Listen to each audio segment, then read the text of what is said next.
Hello and good morning everyone. My name is Aviva and I am your tour guide for today's trip.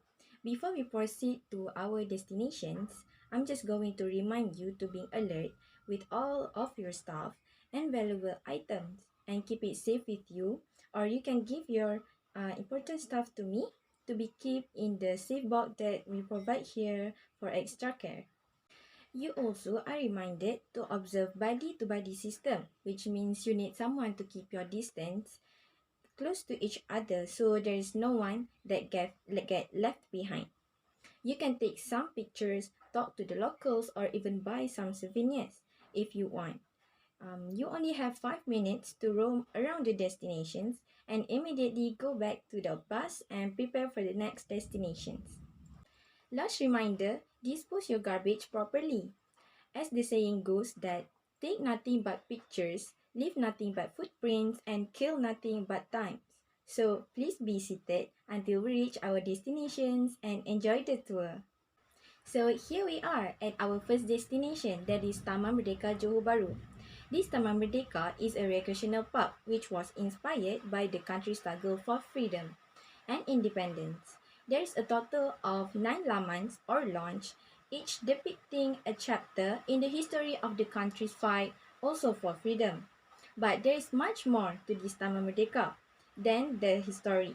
There are over 31 acres to explore here, and as such, it's the perfect place for you to go for a walk, sightsee, jog, exercise, rock climbing, swimming, or even just come out for a breath of fresh air.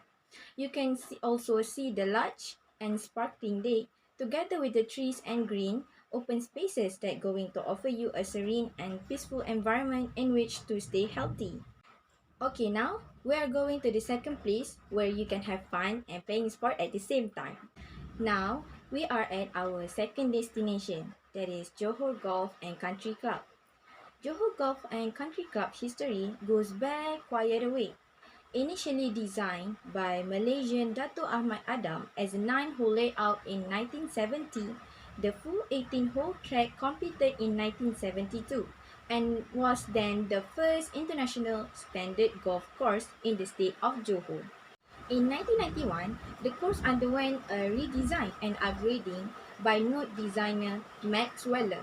The renovation saw new Bermuda thick wall for all putting surfaces. Moreover, new tee boxes, automated irrigation, and 6 additional lakes improved the playability and challenge. Since then, Johor Golf and Country Club has hosted several professional events, including the Iskandar Johor, opened from 2007 to 2009, with notable winners KJ Choi and Retief Gusen. Nowadays, Johor Golf and Country Club is semi-private, and depending on the season and condition, could be a consideration for golf in Johor. The style of play is parkland with many mature trees lining the fairways as can be the expected. Now, let's go to our third destination for today's trip. As you can see here, we are at Sultan Ibrahim Camp. So this camp is the headquarters for the Royal Johor Military Force taken place. Royal Johor Military Force is an independent military forces of the state of Johor and the private royal guard of Sultan of Johor in Malaysia. The JMF is Malaysia's older active military unit, still in operation, and the only military in the federation that is maintained by a state.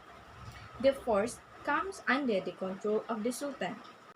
The retention of the army was one of the stipulations in 1946, which Johor made when it participated in the Federation of Malaya.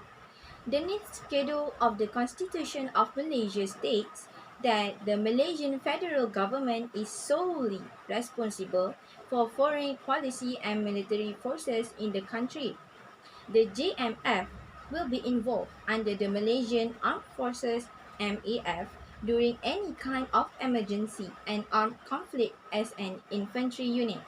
You can see the camp building here and feel the city of their spirit soldiers. Gather up people because we are going to our next and also our last destination. So, this is our next and last destination called Laman Mahkota and Laman Serene. Laman Mahkota is where the Istana Bukit Serin or Bukit Serin Palace was built. This palace is the official residence for the Sultan of Johor and remains as one of the most famous landmarks here. While Laman Serin was a continuation of the development of Laman Mahkota and Leisure Fountain, inspired personally by the Sultan of Johor. This park was officially launched by Johor State Secretary Dato Azmi Rohani, representing the Sultan of Johor, Sultan Ibrahim Almarhum Sultan Iskandar, who arrived at the ground of the Istana Bukit Serin Arch at 8 p.m. and was greeted by Datuk Bandar Majlis Bandaraya Johor Bahru MBGB Amran A. Rahman. You can enjoy the urban landscape and the green areas of this place. Not just that, do recreations with your family and just watch this attractive icon of the state. Take your pictures and create memories here before we going back, people. Alright, that was a very wonderful trip with all of you, my dear tourists. We are going back to our place and you can relax and have your own time after this long trip. If you want to ask anything, you can come and see me after this. As your tour guide, I will try my best to serve you the best service you will ever had. You are all amazing and I hope you enjoy our trip together. And I'm also looking forward to seeing you again next time. Once again, my name is Afifa and I am your tour guide, and always remember to live life with no excuses and travel with no regrets. Thank you and have a nice day, everyone.